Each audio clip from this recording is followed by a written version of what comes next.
بادشاہ تھا. بادشاہ جو ہوتے تھے ان کے اپنے اپنے مزاج ہوتے تھے. اس بادشاہ نے 4 5 6 کتے رکھے ہوئے تھے، اور کتے بڑے بڑے کتے تھے، اور بڑے وہ خون خار کتے تھے، چیر پھاڑ کھا جاتے تھے، شیر جتنے ان کے قد تھے. بادشاہ تھوڑا سا کسی آدمی سے ناراض ہوتا نا تو ایک بہت بڑے پنجرے کے اندر ایک بہت بڑا سلاخوں کا گھر اس نے بنایا ہوا تھا.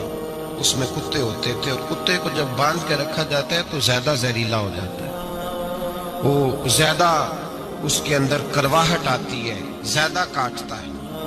اس نے قید کیے ہوئے تھے. کتے تو بڑے زہریلے تھے. جس آدمی سے بادشاہ تھوڑا سا ناراض ہوتا نا تو وہ کتے کے آگے اس آدمی کو ڈالتا، کتے اس کو چیر پھاڑ کے کھا جاتے. یہ سزا تھی، لوگوں کو پتا تھا. بادشاہ کے وزیر نے بڑی خدمت کی بادشاہ کی، 35 سال تک نوکری کی. لیکن ہر سورج نے غروب تو ہونا ہی ہوتا ہے نا، ہر چاند نے ڈھلنا بھی ہوتا ہے. اب بوڑھا ہونے لگا، وہ جو مضبوط حافظہ تھا وہ کمزور ہونے لگا، ہلکی ہلکی غلطی. بادشاہ مزاج کا بادشاہ تھا، نہیں سمجھ میں آیا تو میں نے کہا کہ لوگ کہتے ہیں ہمیں کام پیارا ہے، چم نہیں. تو رشتہ وفا کا تھا ہی نہیں. وزیر سمجھنے لگا کہ اب نہ میں بھی غلطیاں کرنے لگا ہوں تو ایسا نہ ہو کسی دن میں بھی ان کتوں کا شکار ہو جاؤں. اس نے بادشاہ سے کہا کہ بادشاہ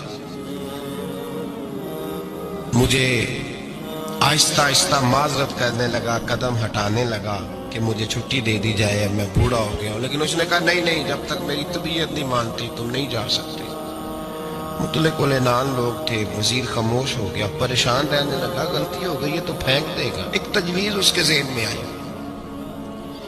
وہ جو پنجرے، کتوں کے پنجرے پر محافظ بیٹھا تھا نا، جو ان کو کھانا ڈالتا تھا، روٹی ڈالتا تھا، گوشت دیتا تھا، اس کو ایک دن کہنے لگا یار تیری ڈیوٹی ہے سارا دن کتوں کو کھانا دینے کی، گوشت دینے کی، تو 2 4 دن ڈیوٹی مجھے نہیں دیتا؟ تو لے لے، میں تو پہلے پریشان ہوں، سارا دن ان کی دیکھ بھال کرتا ہوں. اس نے کچھ تھوڑا سا گوشت لیا، پنجرے کے باہر کھڑے ہو کے کتوں کو ڈالا. اگلے دن تھوڑی روٹیاں لے آیا، کتوں کو ڈالی. 2 4 دن، ہفتہ، مہینہ، سال بھر، جتنا اس کو موقع ملا وہ دن بھر خدمت کرتا. بس وقت ایک دن آ گیا، بادشاہ کو کوئی بات اچھی نہ لگی. اس نے کہا اس بڈھے کو اٹھاؤ اور ڈالو کتوں کے پنجرے میں.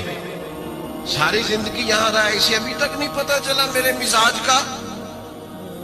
اٹھا کے پنجرے میں ڈالا نا تو بجائے اس کے کہ کتے اسے کاٹ کھاتے، وہ اس کے پیر چومنے لگے. وہ پیر چومنے لگے، ہاتھ چومنے لگے، چاٹنے لگے. تو بادشاہ اب سامنے کھڑا تھا نظارہ دیکھنے کو کہ چیر پھاڑ کرتے تو خوش ہوا کرتا تھا. خونخوار درندے جیسی اس کی طبیعت ہو گئی. جب دیکھا پیار کر رہے ہیں تو بادشاہ وزیر سے کہنے لگا یہ کیا ہے؟ تو وزیر رو پڑا، کہنے لگا تو سیاستدان تھا تو میں بھی سیاستدان تھا، ساری زندگی سیاست کی لیکن دنیا داروں کے ساتھ رہا تو انجام یہ ہوا کہ مجھے اس پنجرے میں ڈال دیا گیا.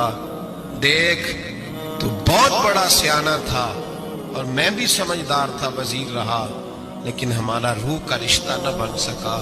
ارے ہم سے تو یہ کتے ہی اچھے نکلے. تیری 40 35 سال خدمت کی تو نے کتوں کے آگے ڈال دیا. انہیں تو چند مہینے روٹی ڈالی ہے، میرے وفادار ہو گئے. چند مہینے روٹی جنا تنا وچ عشق نہ رچیا، کتے او نہ تھی چنگے. جنا تنا وچ عشق نہ رچیا، کتے او نہ تھی چنگے. مالک دے کر راکھی کر دے سابر بھکھے ننگے. اور بابا بلے شاہ صاحب فرماتے ہیں تو راتی جاگے تے شیخ صدا میں، راتی جاگ دے کتے تے تیتھوں کتے مالک دا در مول نہ چھڑ دے. پاویں مارو 100 جتے تے تیتھوں اتے رکھا سکھا کھا. ਦਿਨੇ ਜਾਰ ਰੁੱਖਾਂ ਵਿੱਚ ਸੁੱਤੇ ਤੈਥੋਂ ਉੱਤੇ ਇੱਕ ਬੁਰਕੀ ਦਾ ਕਦਰ ਪਛਾਨਨ ਭਾਵੇਂ ਮਾਲਕ ਹੋ ਮਨ ਸੁੱਤੇ ایک برکی دا اوپر کھڑے ہو کے کام نہیں کرانا پڑتا کہ میں کھڑا رہوں گا تو کام صحیح ہوگا جاؤں گا تو نہ ایک برکی دا قدر پچھانن پاویں مالک ہو من ستے پھر اپنے آپ کو مخاطب کیا کہنے لگے اٹھ بلیا چل یار منا لے نہیں